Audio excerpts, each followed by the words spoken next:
We're now live. You can go ahead. Thank you so much for joining us today. Before we get started, we'd like to begin with a brief message from Gilbert Martinez from our communications team for our Spanish-speaking viewers. Gilbert? Buenas noches y bienvenidos a la sesión informativa.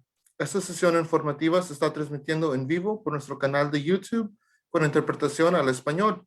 Para escuchar la versión en español, puede usar el link de YouTube que se encuentra en la página de Facebook del Condado de Sonoma. Gracias. Y ahora regresamos para atrás con Supervisora Hopkins. Thank you so much, Gilbert. I'm Linda Hopkins, Supervisor for Sonoma County's 5th District for the Board of Supervisors, as well as the current Chair of the Board of Supervisors. Welcome to our Wildfire Preparation Community Briefing for Wednesday, June 9th. Before I get to the topic at hand, I just want to say, as a walking public service announcement for the moment, as well as a mother of 3 children, don't forget your sunscreen. I can guarantee you that if you try to get into a fight with either UV rays or a dermatologist, you will wind up losing. So in addition to being wildfire season, it is also summer season. So do lather up that sunscreen before you head to the coast or to the Russian River beaches. And now, on a more serious note, I want to acknowledge that we are in the middle of a historic drought. A changing climate and rising temperatures have lowered our reservoirs to record levels for this time of year, and we haven't even reached summer yet. Emergency officials from across the county and the state are preparing for what might be our worst fire season yet. And now is the time for you to prepare too. From power shutoffs to rolling blackouts to heat waves to wildfires, it could definitely be a rough summer and fall for many of us here in Sonoma County. And in my opinion, the best thing that we can do is to get ready for whatever the season is going to throw at us. The danger this year, unfortunately, is exacerbated by 2 successive years of rainfall so low that their combined total is barely equal to a normal year, leaving forests and brush tinder dry. Fuel conditions are what they would normally be in early July, according to CAL FIRE, and you'll be hearing from CAL FIRE Chief Ben Nichols later for more details. Our Board of Supervisors is providing funding to Sonoma County fire agencies to provide additional staffing during red flag warnings and other critical fire weather events. Those fire agencies are preparing for a busy and dangerous fire season. Tonight, we will hear from some of our dedicated emergency management professionals on how residents, business owners, workers, parents, all of us can be prepared for this wildfire season. We'll be providing information about how you can find out about and dedicate to memory the specific evacuation zone in which you live, how you can be ready in case evacuation is necessary, and how you can make sure that you are able to get the information that you need if and when an emergency arises. I'm glad and grateful to be joined by Chris Godley, the Director of Sonoma County Department of Emergency Management, Ben Nichols, CAL FIRE Division Chief, Nancy Brown, Community Preparedness Program Manager for Sonoma County Department of Emergency Management, Misty Wood, Community Engagement Liaison for the Sonoma County Sheriff's Office, Cindy Foreman, Fire Marshal for the Sonoma County Fire District, and Paul Gullickson, Sonoma County Communications Manager. They will be answering your questions and addressing your concerns and telling you what you need to know to keep yourself and your family safe this fire season. Now I'm going to turn it over to Chris Godley to talk about the importance of signing up for emergency alerts. Director Godley. Thank you, Supervisor. Good evening, everyone. Well, it's fire season, as the supervisor indicated here, and instead of fear and apprehension, we really want to help people understand that with information and some preparedness, they can be empowered. They can meet this uncertainty feeling confident in both their ability to take care of themselves, their families, as well as connect with the larger community. And so, of course, the first step in many of these events is becoming aware of the potential hazard in your area. And so we're asking residents to kind of understand where they live. Do they live in an area that could be threatened by a fire? What are the weather conditions currently going on? Are we paying attention to potentially a red flag warning condition or potentially PG&E shutting off the power or the public safety shutoff? So basically, that's the first step, is just not being nervous and not staying up all night, but just being aware of what's going on. And of course, local government and public safety agencies will then move into responding to these events by conducting alerts and warnings. And that's been a big subject here since 2017. And the county and our cities and all our public safety agencies have made tremendous progress in activating and making full use of all the warning systems available to us, like the wireless emergency alert, or WEA. We have system on your cell phones, the emergency alert system that you might hear on the radio or television, and even the National Weather Noaa weather radio system we're now using here in Sonoma County. But first and foremost, we want everyone to sign up for alerts at socoalert.org. That's S-O-C-O and the word alert.org. And this is the best way for us to get a hold of this, because you tell us how you want to be notified. Is it an email? Is it a text message? Is it a phone call? What works best for you, not just at where you live, but any location you're interested in. For example, potentially a relative in another area, you can sign up to get warnings and alerts that might be affecting them. But most importantly, all these systems are tremendously powerful, but they're not guaranteed to work 100%. And so we're asking everybody that lives in our neighborhood or our community, if you get a warning, go check on your neighbors, make sure they got it, because maybe their cell phone was off or they were busy and maybe they didn't hear. So we want to make sure that people feel that they can take this warning information and connect with their neighbors to make sure they've also got it. And then finally, the Nixle system is being used by public safety agencies, and that's really designed to supplement or provide an additional level of information when we conduct warnings and evacuations. So there's lots of good program and resources out there for everybody. And to that end, though, let's turn back into what's really looking for this year. Chief Ben Nichols of CAL FIRE. Thank you, Director Godley. So as we come into 2021 fire season, as Chair Hopkins indicated, we are experiencing now an exceptional drought. Here locally in Sonoma County, we're right about 39% of our average rainfall, which leads to the fuels curing much faster than they normally would during the normal fire season due to the lack of rainfall. And that has not only affected us here locally, but across the entire northern part of the state. The Sierra snowpack at this point has basically melted, which is going to lead to more frequent large fires in the Sierras. That's going to draw down resources across the state. Where normally fires would have to wait till later in the summer to impact the Sierras, where the snow would still be in place. Our predictive services for the northern region here in the state are predicting occasional light to moderate northeast offshore wind events. So unfortunately, that's going to aid in fire ignitions as well. But we have seen fires here in the county specifically in the last several weeks that have had a wind on them, but not necessarily an offshore wind. But because the fuel conditions we have, those fires are spreading and creating control issues and already having spotting issues where ember casts out in front of the main body of the fire. So this summer, I've had discussions with my battalion chiefs and our partner agencies here in the county that we will be reaching out to Director Godley and his staffs earlier in the game to get evacuation warnings, not necessarily orders, but getting people primed, ready to go if a fire escapes that initial attack process as we fight those fires. So we have record low fuel moistures coming out of this lack of rainfall this winter, and now record high energy release components that we use to measure a multitude of indices to indicate what fire behavior is going to be like. And those trends are continuing to increase over time. So we are going to see the start of active peak fire season roughly 4 to 6 weeks prior than we normally would. Chair Hopkins put it out there that conditions were similar to what we would normally see in July. The data that I pulled in the last couple of days indicate that now we are into early to mid-August for our burning conditions, not July anymore. The good news, as Director Godley put out there, is we need to have good news to go with the ominous information coming out.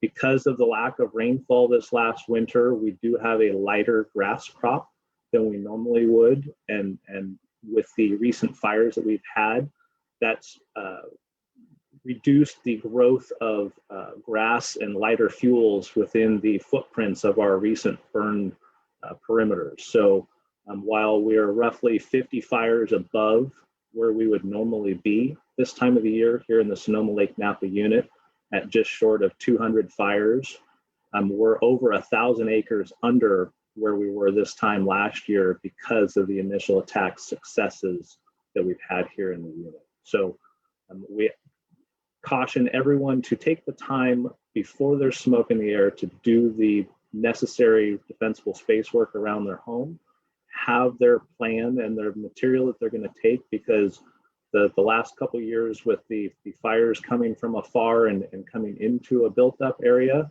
I'm concerned that we're going to have fires that are going to ignite in built up areas. So you are not going to necessarily have time to put things together. So when you see those red flag warnings on the news or the social media by our agency and our partner agencies, take that time to put together your go bag, then have your plan with 2 ways out and be ready to go when that warning comes.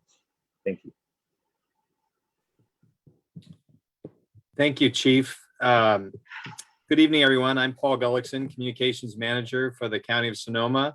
I just wanted to point out a few ways for how you can quickly get information that you need during a fire emergency beyond receiving those all-important NIXL or SOCO alerts, SOCO-E alerts. You've already found one tool, and that is the County of Sonoma's Facebook page. During a crisis, we'll be providing regular updates on this page, as well as on the county's Twitter and Nextdoor accounts. We see our social media platforms as key tools to getting out information during those crises. We also will be hosting public news briefings, much like this one, which will be live streamed on our Facebook page and in Spanish on YouTube when those to provide information to the community. Now, if you know of someone, maybe in your family or someone close to you is not a regular user of social media, they can get information on the situation by dialing 911, where we have staff will be available to provide updates about what is happening. We also will be working closely with our media partners to make sure that they have accurate information. These include our local radio stations, such as KSRO, KZST, KRCB, as well as KBBF and our other Spanish language radio stations. We also will be working closely with the Press Democrat and other local publications with Sonoma Media Investments and others, which provide regular updates on their website. So those are great sources of information as well. Finally, whether you're by phone or by home computer, we encourage you to go to our website, socoemergency.org, for updates on what is happening. socoemergency.org is the best source for current and detailed information, whatever the situation may be. And I'll just say the site was recently redesigned, and it's very user-friendly and looks great, very refreshed. So these are just some of the tools that we want to make sure that are available to you to have information during a time of crisis, and we encourage you to use those. I also just wanted to point out that we will be taking questions from the public, from viewers at the end of this presentation. So you can go ahead and just add your questions to below in the comments area on the Facebook or YouTube page, and we will pass those along to our panelists. So thank you all for joining us. I believe we now will be going to Misty Woods from the Sonoma County Sheriff's Office. Misty? Thank you, Paul. The Sonoma County Sheriff's Office role during a wildfire's evacuations, and that's what I'm going to share with you tonight, some information about that. I really have 3 takeaways for you in 3 minutes, since this is an abbreviated discussion tonight. So those 3 takeaways are: know your zone, get your evacuation tag, and follow us, the Sheriff's Office, on social media. So that first one, evacuation zones, Supervisor Hopkins mentioned at the beginning of this meeting. And evacuation zones are predetermined geographic areas that the Sheriff's Office released in partnership with Department of Emergency Management that will be used during an evacuation. So you will know immediately when you receive an evacuation order, evacuation warning, whether or not that applies to you. So the best way to look up your evacuation zone is to go to socoemergency.org/evacuation-map. Click on Sonoma County, and you can enter your address in the text box, or you can look up your address on the map, whatever is easier for you. And this is the really important part. Make sure you write down your zone number. Put it in your cell phone, put it next to your landline if you have one, put it on your refrigerator, somewhere where you're going to remember it. So that way, when you hear those evacuation orders, you know whether or not they apply to you. If you don't have internet access, 211 is your best option. As Paul mentioned, 211 is a good resource during a disaster to get answers to your questions. They also have staff available right now to look up your evacuation zone for you if you're not able to do that on a computer. Second thing is get your evacuation tag. This is an evacuation tag that the Sheriff's Office is distributing to all residents in unincorporated Sonoma County and our contract cities of Sonoma and Windsor. And so the idea is that when you leave for an evacuation, you tie the evacuation tag in a highly visible location from the street. And so as deputies and other first responders are conducting evacuations, they see the tag, they very quickly know that you've already evacuated, and they can move on to the next person who might need help. So this is an example of something small done on a large scale having a large impact. And it helps evacuations go more quickly, which means lives are saved. The sooner we can get you out of harm's way, the sooner the good people in the fire departments and CAL FIRE can go in there and fight the fire and really focus on that mission. So that's the importance of getting your tag. You can pick it up at any sheriff's office location. So the main office, both of our substations, and also Town of Windsor and City of Sonoma. And finally, follow the Sheriff's Office on Facebook, Twitter, and Instagram.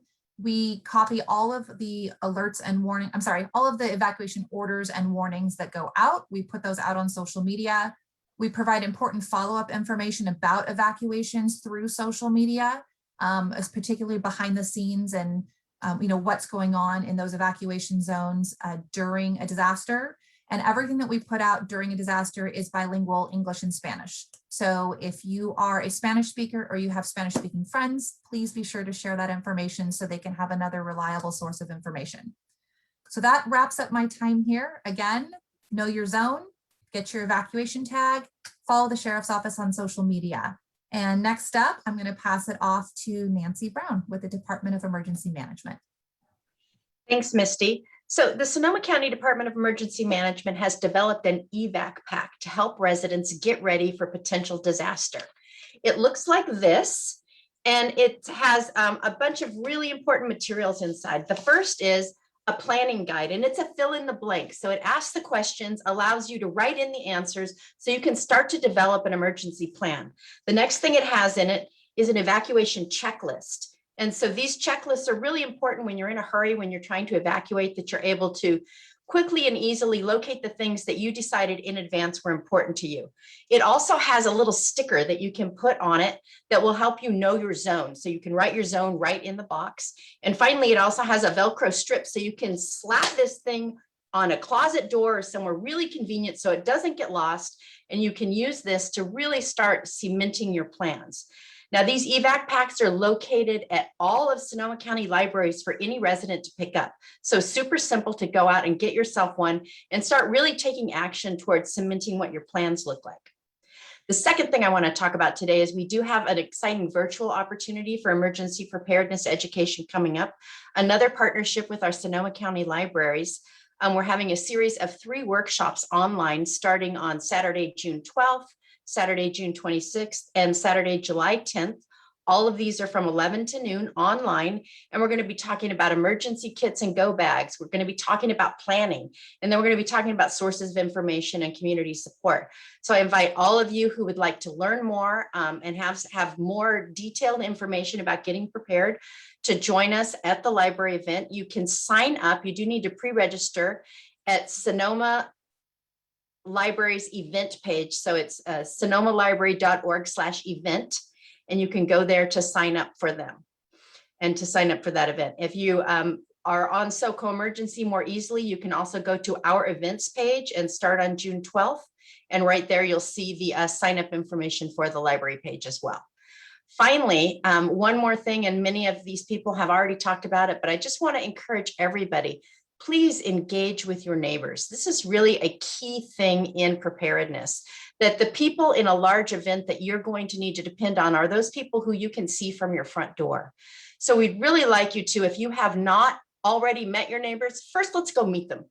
And then let's be sure to just just gather informally. It doesn't have to be formal. You don't have to pick a name for your group, but just try to figure out what you have and what your neighbors have and what you can share together and what you need and what your neighbors might need. So you can get this done in advance so that you can have a very smooth response to anything that might come your way. That'll be it for me, and I'll pass that on to Cindy Foreman. Thank you, Nancy. There's been some great information today, and I'm kind of I guess I'm the wrap up here. So I just want to touch on a few things from the fire perspective. Chief Nichols has talked a lot about what we're up against this year. There's two things that are key in home survivability, and that is vegetation management, defensible space, and home hardening. And those things can be things can be very affordable, and they can also be very expensive. What we'd really would encourage you to do, if you're really struggling to understand what is the best way to get your property ready for fire season, whether that be the defensible space side or even the home hardening side, you can reach out to our fire district. If you're in our fire district, we are happy to come out and consult with you on your property, go over what priorities are for defensible space, talk to you about how you can affordably harden your home and make it ready for wildfire. You're more than welcome to reach out to my administrative assistant. Her name is Heather, and her direct line is 892-2441, and request a consult. We'll get one of our fire inspectors out there to help guide you through what the priorities are in getting ready for wildfire, getting your home ready for wildfire. Supervisor Hopkins mentioned that the county has money that they are seeding into the fire service to get us ready and to be able to put more boots on the ground for fire season. The way that looks for us is typically when we go into red flag warnings, wind events, what we end up doing is we end up putting more firefighters on the engines. We add more resources, staffed resources. We add patrols out in the high fire severity zones where fires are likely to start and get a good seat on them. And we pre-position ourselves in those areas that may be vulnerable to fire. So when those days happen, you may see fire engines in your neighborhood. That's a good thing. That's a good thing. I know that kind of puts people on alarm. We all have fire fatigue, right? But if you see a fire engine driving through your neighborhood, wave at them, because they're up there just trying to make sure if something happens, they're Johnny on the spot. So we're really grateful to the county for recognizing how important that is for us to get more boots on the ground, more resources out in the high fire severity zone when we're going into these challenging times. Another thing I want to touch on is the Hilo Sirens. The majority of fire apparatus and law enforcement apparatus here in Sonoma County have all been equipped with a Hilo siren. If you hear a Hilo siren in your neighborhood, it is time to get your go bag. It is time to get your family and your pets and go. Do not delay. If you're hearing those sirens in your neighborhood, that's serious. For whatever reason, you may or may not have gotten any type of warning, but if you hear those sirens, that is time to go. It is not time to prep your home. It is not time to make phone calls. It's time to go. Chris, as well as Nancy, touched on a really important topic, and that is neighbor helping neighbor. I will tell you that during the Tubbs fire, during the Kincaid fire, during the Wallbridge fire and the Glass fire, all these fires we keep experiencing, there are more heroes out there that don't wear a uniform, and that is neighbor helping neighbor. And we can't stress enough to you, there's a few of us and a lot of you. So the more that you can come together and support your neighbors, support your community. A great program that is making that happen is called COPE. If you don't know about COPE, jump on the county website, type it in a search engine. There are COPE groups all over Sonoma County now. And I call it kind of the Mayberry concept, and I'm dating myself a little, but it's basically getting back to knowing your neighbors and getting connected with people that may have needs in your neighborhood that you can help them with, or vice versa. So it's just, I can't stress how important that is. And finally, we just want you to be prepared. I know that this fire season seems really ominous, and it is a bit. We're just as nervous as you are. But if we can be prepared, the redundancy is really important in how you are alerted. So don't just rely on one thing. Make sure that you have redundancy in how you're getting your information. So thank you so much. Appreciate all your time.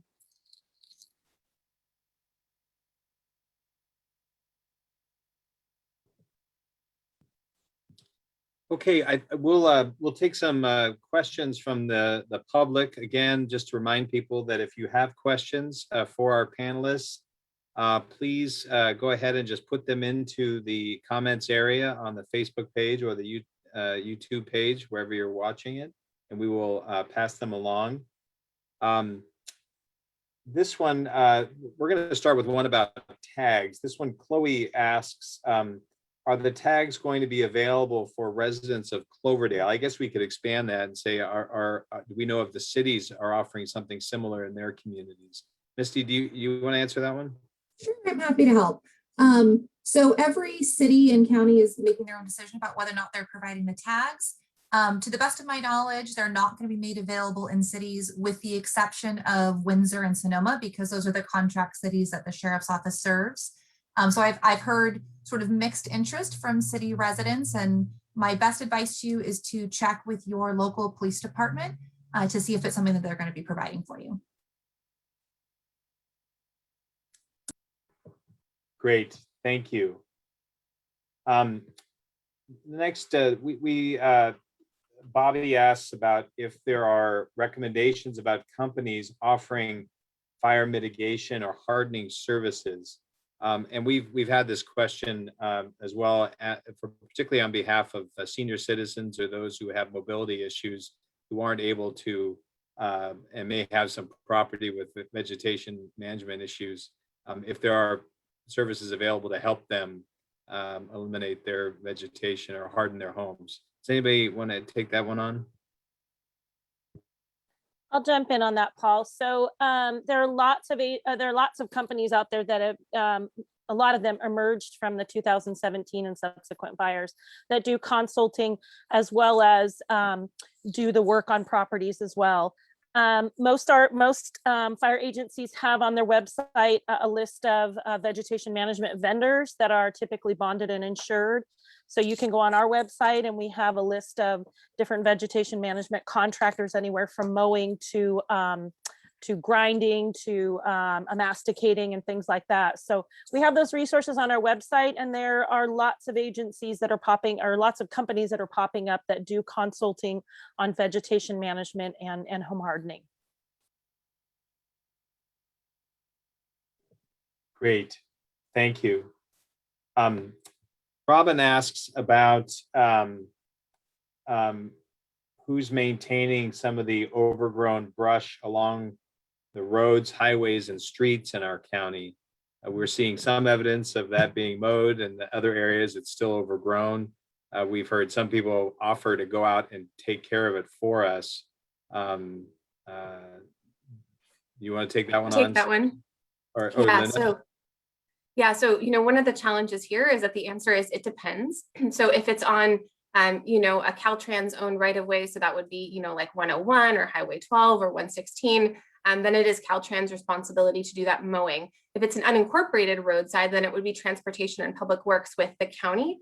And you can go ahead and submit a work request through SoCo Report It, or also email your district supervisor, and we can also follow up on that. We do have sort of a priority list of roads that we want to be, get mowed as quickly as possible. It's challenging because you need to make sure that you're doing it when you're not actually going to potentially create a wildfire danger, particularly on the roadside mowing. So, but please do let us know. And then if you're inside city limits and you see a mowing need, that would actually be your incorporated city. So you'd want to reach out to your city council representative or their Transportation and Public Works department. So it is something that we are aggressively pursuing as much as we can in unincorporated Sonoma County. And actually we've obtained a number of grants to specifically not only address roadside mowing, but even go beyond that and really look at roadside clearance to try to create shaded fuel breaks along many of our roads and main arterials in unincorporated Sonoma County.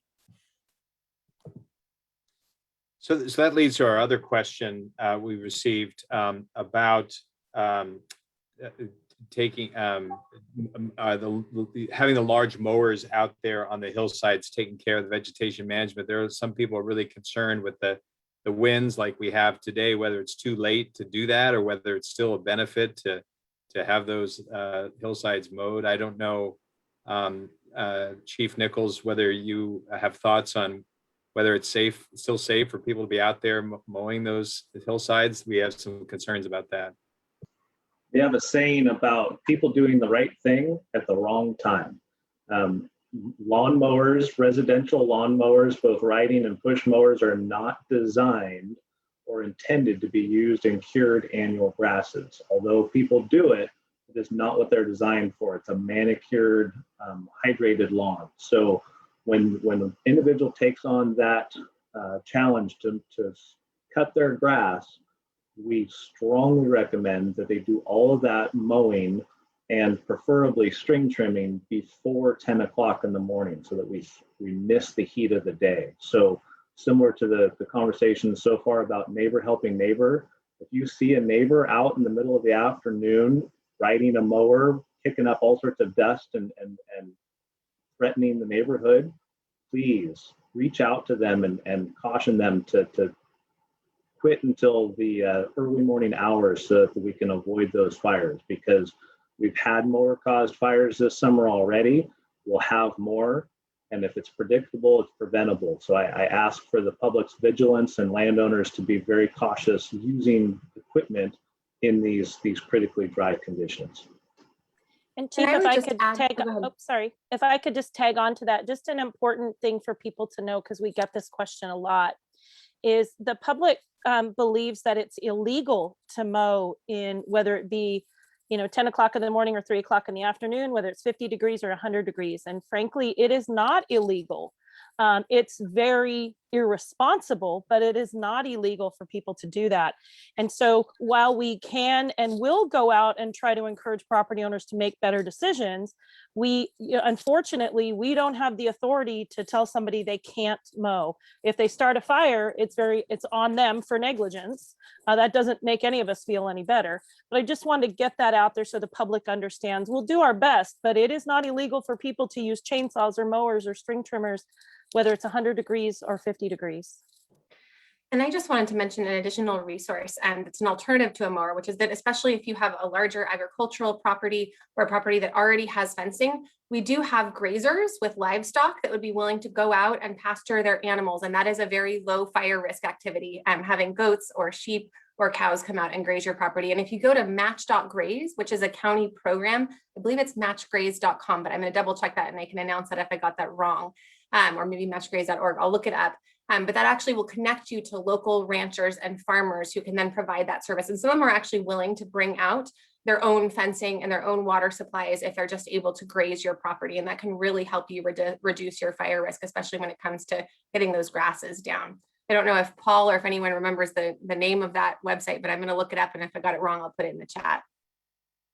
Yeah, please do. And we'll put that out there. Thank you, Supervisor Hopkins. And in terms of corrections, I do want to note, and I think Misty has already corrected me, but I'm told that I said earlier that encouraging the public to call 911 for information. It's actually 211, as Misty said. Misty's got it right. Please, 211 is a great informational line for updates on during a situation like this. Now, on the issue it is in of fact matchgraze.com. I just confirmed it. I just went there. So matchgraze.com. You can find a local rancher or farmer. Yeah, love those goats. On that issue of mowing, we also have received questions about prescribed burns. Are those done for the season, and how would one go about if they wanted to get somebody to come out and do a burn on their property? So prescribed burning is not done for the season. There is such a good thing as good fire. So when it comes to the landscape burning, it's not a matter of if, but when. So we and Fire Forward and some of our other partner agencies here in the county have been upping our game and trying to treat those acres with controlled low intensity fire prior to getting into those critical burning conditions that we see in the fall. So tomorrow, matter of fact, the top of Sonoma Mountain, CAL FIRE will be conducting a roughly 35-acre burn as part of the Sonoma Valley Wildlands Collaborative effort to treat land from Sonoma Mountain over to the top of Hood Mountain. And there will be other burns that take place a ways into fire season here. We will get to those periods of time where control burns are we call them prescribed burns because they have to meet specific criteria in order to be conducted safely. And so that means that the weather conditions have to be appropriate to maintain control, and there has to be the appropriate amount of resources and control lines to maintain control of that fire. So while we have a burn suspension currently in place, CAL FIRE can and will issue temporary burn permits where we feel that it's safe to do and an appropriate burn to make sure that landowners and communities have the best buffer and preparation that they can have before we get into those critical burning conditions. And those permits, as you say, we get can be or through CAL FIRE, correct? Correct. Okay. We have a hypothetical. If somebody does, they cut down their weeds, but they end up just leaving the fuel lying on the ground. What can you do about it if your neighbor does that? Can they be compelled to actually get rid of it if it's just left on the ground? They're concerned about that being a fire hazard. I believe if we reference 13A, which is the Vegetation Ordinance here in Sonoma County, which there's similar language in the Public Resource Code, and Chief, please correct me if I'm wrong. If it's under 4 inches, that's essentially whether it's standing or laying down. If it's under 4 inches, that falls within acceptable and reasonable measures. And essentially what that's going to do is when that fuel's vertical and that fuel's 6 to 8 to 12 inches tall, fire tends to skirt right across the top of that fuel and take a very quick run. When we've got that fuel that's cut and laid over, it's much more dense, and fire tends to burn slowly and not as rapidly and aggressively as it does in standing vertical fuels. Excellent, thank you. Chief Nichols, this one is for you. There was some coverage recently about the large tanker plane no longer being in service. The question is, what assets in terms of firefighters, planes, and helicopters are available to fight a fire in Sonoma County, and are they adequate?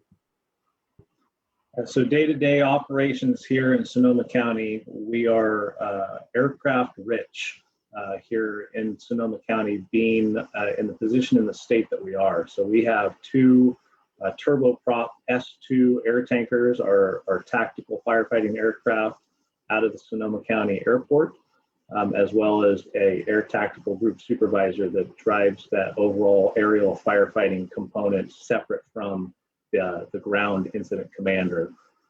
And so just to the north of us at the Ukiah Air Attack Base in Ukiah, there's the same complement of aircraft, so 2 additional tankers and an air tactical group supervisor out of there. So compared to a lot of other areas in the state, we have 4 air tankers that will be over our fire in right about a half-hour period of time, maximum of a half-hour period of time based on their flight time from their respective bases. To go with that, we also have our rotary wing aircraft, our helicopters out of Boggs Mountain Helitack Base and Howard Forest Helitack Base in Willits. And Boggs Mountain will be receiving our new CAL FIRE Hawk, the S70I, here in about 2 weeks' time, end of June. The new Copter 104 will be on base available at Boggs. So much greater flight speed, and roughly 3 times the amount of water carried from our traditional UH-1 Huey helicopter. So those are our initial attack resources that we dispatch right off the bat. For a fire that goes extended or major, we have a robust list of tall wind needed aircraft. I believe there's somewhere in the neighborhood of 90 fixed wing aircraft available, as well as an equal amount of rotary wing aircraft. So while the 747 was a unique air tanker, it's not the only air tanker. And while it had its place as the largest, the smaller aircraft are more maneuverable and able to get into spots that large air tanker can't get to. So the idea of the air program is initial attack success to contain fires, 95% of our fires to 10 acres or less, and those aircraft do a great job of doing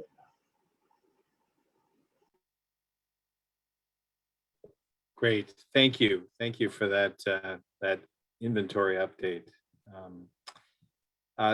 This next question, I'm going to direct to Chris Godley first. The question is basically asking for an update on whether there's been improvements by Horizon, Comcast, et cetera, in maintaining service, particularly I think cell service, that during Tubbs, we lost cell service coverage, landlines, internet, TV, all communication. Is there any update on that? Absolutely. It's a great question because it all comes down to communication. All of us now depend so much on these systems. So following our experiences in both 2017, but also in 2019, we've been successful in advocating for increased resiliency of wireless broadband systems in Sacramento, both with the CPUC and in the legislature. There has been some movement. Last year, the CPUC actually mandated that these wireless broadband providers be able to provide continued service if they lose power. So if PG&E turns off the power, the goal is to have these facilities continue to operate for 72 hours. They've also required reporting to be provided by the wireless broadband companies on when and where their systems might fail. We're just now getting those and assessing those initial emergency plans for this year. And that's going to be one of our focal points is, can we get timely information about the status of their systems and how it's going to impact the public safety for our communities? The good news is there is progress.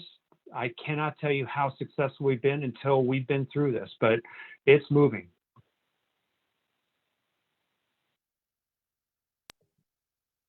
That's great. That's good news. Thank you. We have one person is asking, I think this is to Nancy, could you mention again when the library virtual event will be held?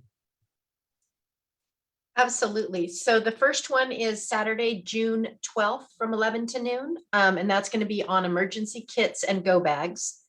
The second one is June 26th from 11 to noon. That's going to be on preparedness planning for humans as well as for pets and livestock.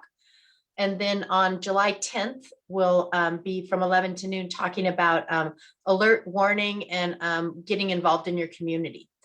And again, you can go to events.sonomalibrary.org in order to register. You do need to register in advance for these and at the Sonoma County Library website.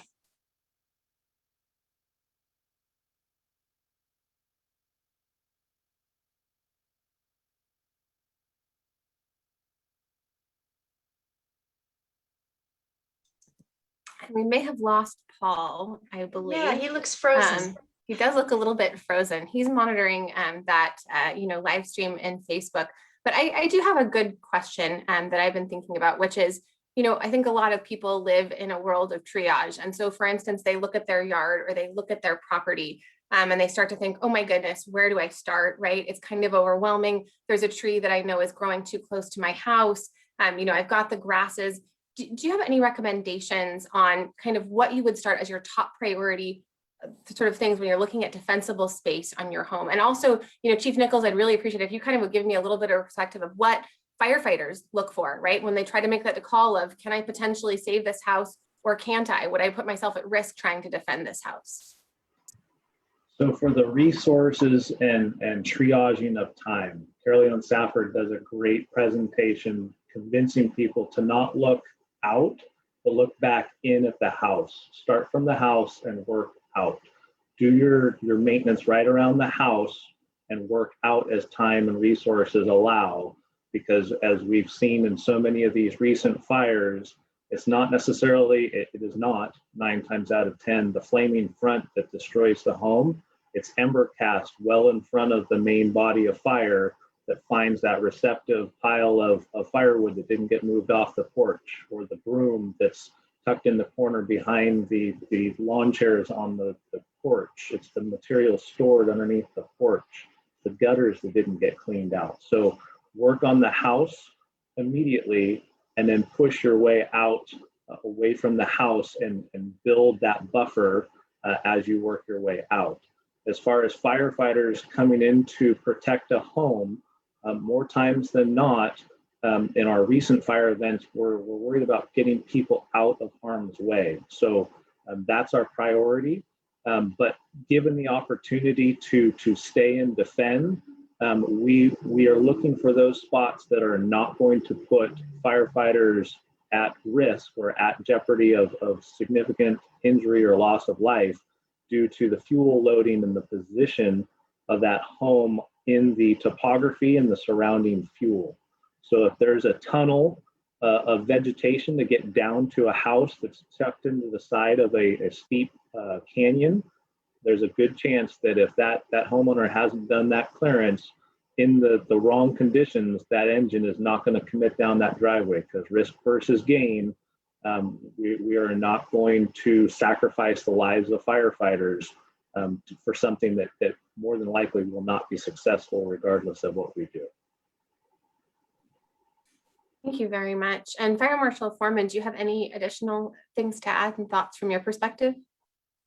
Yeah, so one thing that we found is a really critical component to home survivability, as Chief has mentioned, is starting at the home and working your way out, is that 5-foot exclusion zone, literally that 5-foot space from the home outward.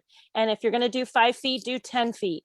And if you can take that down to non-combustible ground cover, whether that be decomposed granite, pavers, cement, but we found that that 5-foot exclusion zone is a key component to home survivability.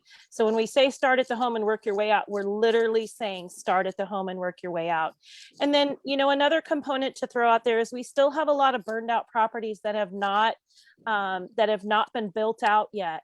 And one thing that I focus on with those properties, I say start at the roadway or start at your driveway and work your way in, because those homes that haven't been rebuilt, their driveways and their properties come to roadways that are egress components for other folks that have rebuilt. And if they haven't maintained the vegetation along their property lines and along roadsides and driveways, they're putting their neighbors at risk during evacuation. So if the site is not built out, I always say start at the road and work your way in. And obviously, if the home site is built out, literally start at the wall and work your way out. Thank you so much. And I appreciate you, Chief Nichols, bringing up Caroleon, who is just an amazing resource for our community. One of the things that I learned for her is that it could literally be a push broom that you have leaned up against your wall that burns your entire house down, or those mats, those sort of doormats that are made out of kind of like dry vegetative matter, right? That's of course very flammable. And so if that catches fire and catches your door on fire, I mean, those kinds of things matter. So if you're that person who orders too much from Amazon Prime and you've got those boxes, those recycling boxes stacked on your porch, that could literally burn your house down. So take it very seriously. And those are the good things to check at the last moment if you are evacuating especially. I've got a couple more questions from the audience. One is, will the events at the library be recorded? So if we can't attend, we can still get the information. Any information about the library events? Absolutely. And I may have not mentioned also that these will be conducted in English with Spanish translation. They will be recorded. The library will post it on their page, and we will also post it at the Emergency Management Facebook page as well. You can also find details and click on a link from the Department of Emergency Management's Facebook page, as well as I put it in the comments for this event. So you can get in there and click on it and go register. Thank you. And then I have another question. It's a follow-up on the comment and response about, did I hear that there will be a controlled burn on Sonoma Mountain this week? I live and hike there. Is there more information available about this? Chief Nichols, could you share any additional details? There was a press release that went out 2 days ago, but it's up at the very top of Sonoma Mountain on the Mitsui Ranch. It's not a super technical burn for us. It's in a nice flat spot on top of the ridge in a predominantly grass fuel model with a little bit of grass oak woodland in there. So the intent is to get that burned in early in the day before we get to the heat of the day, so that there's no more excitement than there has to be. Plenty of control lines in and plenty of resources. CAL FIRE will be committing 3 engines, Sonoma Valley and Rancho Adobe and City of Petaluma are also bringing fire engines. So we'll have plenty of firefighters up there on the top of the hill to get this critical burn done. Great, thank you very much. I do have one more question, which is just sort of a concern over folks who don't have cell or internet for alert systems. And so how can we support those residents? And Director Godley, I'm wondering if you could tackle this, and also Misty, if you wanted to chime in, and maybe someone could touch on the GMRS testing that we did over the weekend and some of the county's efforts to supply GMRS to rural parts of the county. No, it's a great question, because let's face it, a lot of us live in areas of the county that don't get a cell service on a good day, let alone when the power is a challenge or there's smoke in the air. And so we've been working very hard to provide a range of warning systems that we can use. It's kind of more than one thing. There's no single silver bullet that's going to do it for us. So in addition to trying to reach people on their cell phones or via the internet or a landline telephone, we've also started using the Noaa weather radio. We have a radio system that reaches most of the county currently. We're trying now to actually build repeaters for this National Weather Service radio system, especially in West Sonoma County, so people can get the signal there that they've never had before. We have information on that at our website, socoemergency.org. If you're in range of the radio antenna on Mount Sonoma, you can buy a radio. You tune it to the right frequency and you set it to monitor, and it just sits there. You don't hear it all the time, but if you keep the batteries changed every year or two, it will actually turn itself on when there's an emergency warning coming across that radio system, and it will broadcast that warning to you, even if the power's out. So that's a great focus. The city of Santa Rosa has been giving away radios. We're going to look to give some away inside the county as well. And we've also been extending these radios into the deaf and hard of hearing community with bed shakers and strobe lights, so they can make use of that warning system as well. It's also important to note that we're looking at increased warning systems, like simple things like the Sheriff's Department has done a great job now with county parks and with municipal police departments of adopting high-low sirens in all the emergency response vehicles. These are the European ambulance type tones that you'll not hear any other time except when there are evacuations being conducted. And we have great track record with that, both in 2019 and 2020, as well as the community evacuation drills that we're doing right now. And then finally, I'd also mention, it really does come down to neighbors sharing that information with each other when warnings go out. We talked about just going next door, but as per the supervisor, we're also looking at extending GMRS. This is kind of the radio system you might normally buy at Costco, those little handheld radios that you might use in a camping trip or something. We're looking at providing local groups, neighborhoods, community-based organizations with the ability to, if you would, put out a bigger, more powerful signal on these radios so they can communicate with each other, share not only warnings, but updated information about what's going on in their neighborhoods.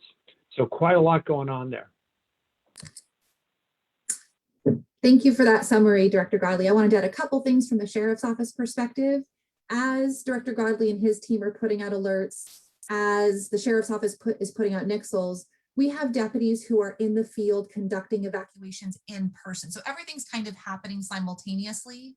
As he mentioned, there is no perfect system, and redundancy is really key. So we have deputies going door to door and knocking on doors, advising people of evacuation orders.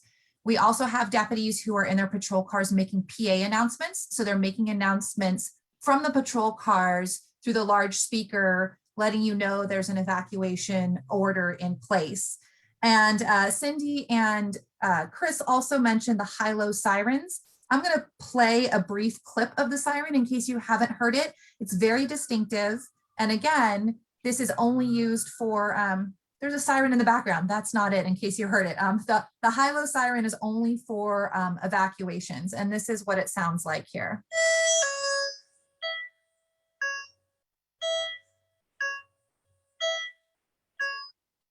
So that's the high-low siren. So when you hear the high-low, it's time to go.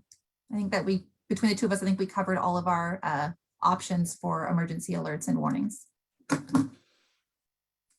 Thank you so much. And the commenter also brought up the need for rural broadband, which I wholeheartedly agree with. And I am excited to announce that the Board of Supervisors yesterday actually blessed a plan that will have us looking at investing in municipally served broadband. So looking at where the areas of Sonoma County are that are unserved and trying to seek grant funding to deploy that.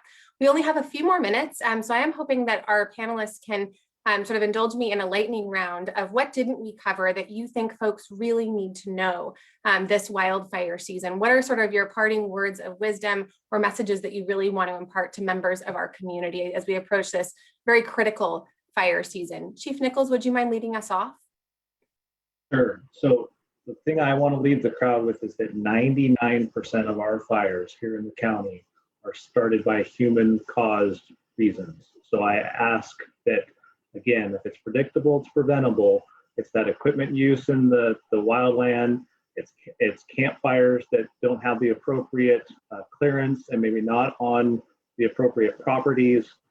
We really ask everyone to exercise extreme caution during this period of exceptional drought where fuel conditions are so ripe for fires to ignite and then be difficult to control. So, and to not let our guard down. You know, we've had a lot of discussions this last winter about, it seems that unfortunately the last couple of years, each year becomes a new record year.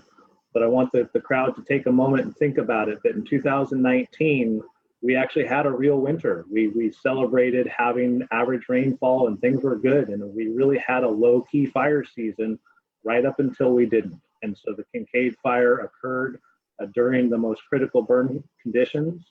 And so what we are now saying here locally is that any day can be a bad fire day. So we need to have that constant vigilance to be ready to go and to have your home prepared regardless of the conditions, because we're one wind event away from a major fire. Thank you so much, Chief Nichols.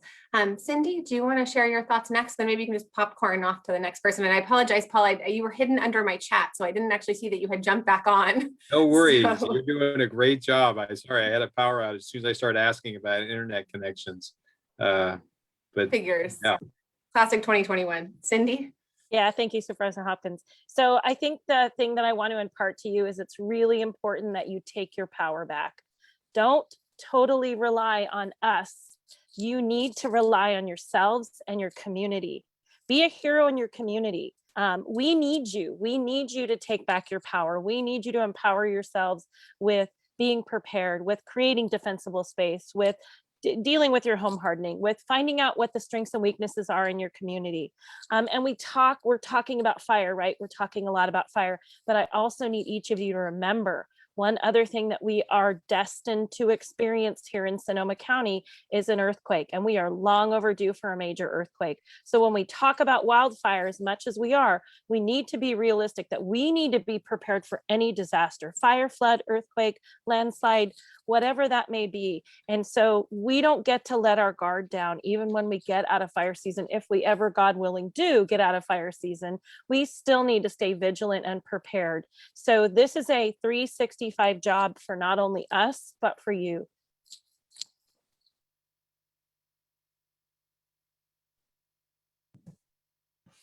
Misty, do you want to jump in, or Director Godley or Paul? Yeah, I'll jump in. My message is similar to Cindy's, and it is in that crisis moment, in that scary moment, take action for yourself and your family, take responsibility for yourself and your family. Don't wait to be told what to do. When there's a fire happening and things are moving quickly, we don't necessarily know all the details. In fact, I can guarantee we won't know all the details early on in the incident. We never will. So it's important for you to take action for yourself, even with little information. So if you smell smoke, if you see the fire and you don't know what to do, evacuate.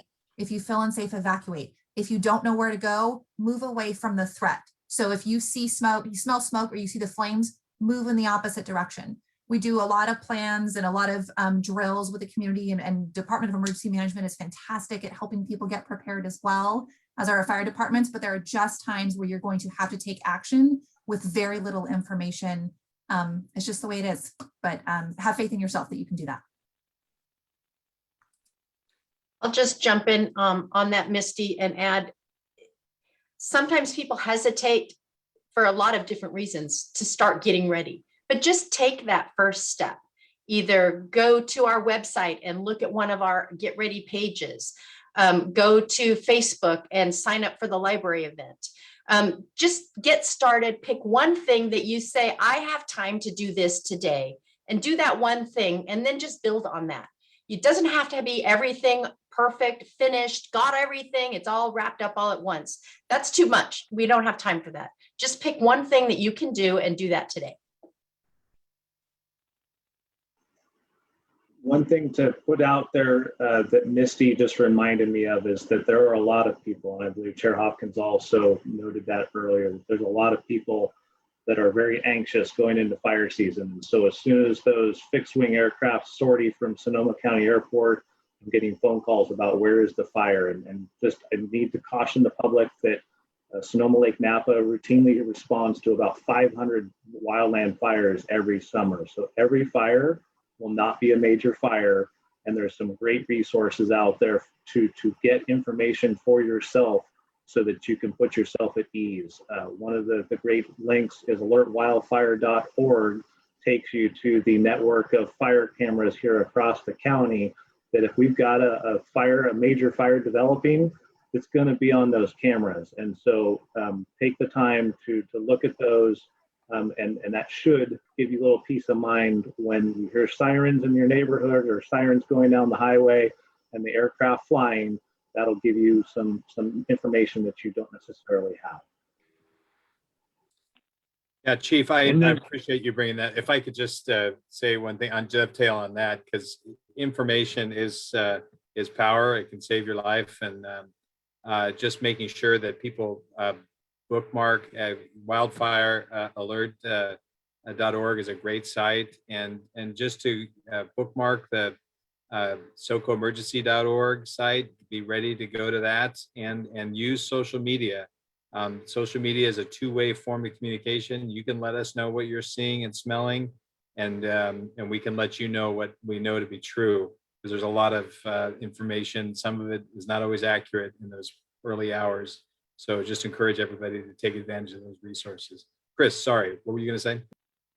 No, I was just going to mention, we talk about Sonoma strong following the 2017 events and what we've seen the last couple of years, as well as Sonoma ready, kind of built in now to who we are and how we live our lives, is our ability to respect what might come our way and our ability to be prepared.